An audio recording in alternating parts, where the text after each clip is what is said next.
प्रधानमंत्री मोदी जी के दूरदर्शी नेतृत्व में भारत की कर व्यवस्था एक नए युग में प्रवेश कर रही है। स्वाधीनता दिवस के अवसर पर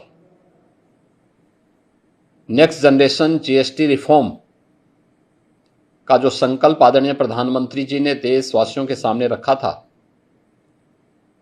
आज वह धरातल पर उतरता हुआ दिखाई दे रहा है। यह केवल कर सुधार नहीं बल्कि भारत की उच्च विकास दर वाली वैश्विक प्रतिस्पर्धा में अग्रणी अर्थव्यवस्था बनाने की दिशा में एक निर्णायक और महत्वपूर्ण कदम है। इस दूरगामी ऐतिहासिक निर्णय के लिए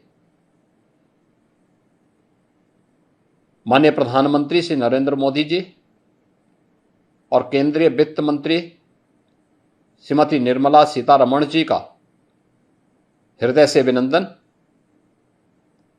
अब जीएसटी में केवल दो प्रमुख स्लैब 5% और 18% रहेंगे। अधिकांश आवश्यक वस्तुएं 5% स्लैब में रखी गई हैं, जबकि विलासिता की वस्तुओं पर जिनकी संख्या बहुत थोड़ी सी होगी वह 40% तक के कर दायरे में उन्हें रखा गया है। कम कीमतों से मध्यम और निम्न आय वर्ग के परिवारों की क्रय शक्ति बढ़ेगी। 22 सितंबर से लागू होने वाले इन सुधारों में राज्यों के हितों को भी पूरा ध्यान रखा गया है। यह नया अध्याय किसानों, महिलाओं, युवाओं, एमएसएमई सेक्टर और छोटे व्यापारियों को एक नई शक्ति देगा। खाना, दवाइयां और शिक्षा सामग्री पर कर 0 से 5% तक रखने से घरेलू खर्च में बचत होगी। रोजमर्रा की वस्तुओं पर कटौती से उपभोग को प्रोत्साहन मिलेगा और हर परिवार को तत्काल इससे राहत भी मिलेगी। जीएसटी अनुपालन अब और सरल होगा।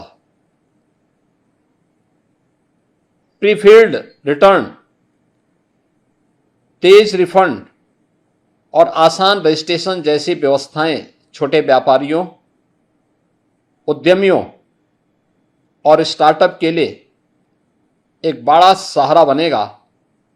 ईज ऑफ डूइंग बिजनेस को एक नई ऊंचाई प्राप्त होगी।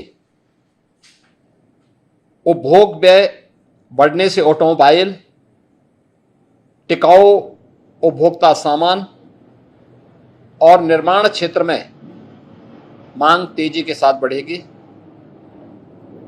लाखों नए रोजगार के अवसर पैदा होंगे। स्वदेशी से स्वावलंबन की भावना को भी इससे प्रोत्साहन मिलेगा। उल्टे शुल्क ढांचे का समाधान, वर्गीकरण विवाद का निपटारा और पारदर्शी कर प्रणाली व्यवसायों में स्थिरता और विश्वास को मजबूत करेगा। केंद्र व राज्यों की सामूहिक सहमति से इस सुधार को और भी व्यापक और स्वीकार्य बनाती है। बीते वर्षों में माननीय प्रधानमंत्री जी के नेतृत्व में निरंतर प्रयासों से थोक महंगाई 2% से नीचे लाने में सफलता प्राप्त हुई है। नए जीएसटी सुधार खपत और मांग की गति देगी, जिससे अर्थव्यवस्था मजबूत, स्थिर और समावेशी बनेगी।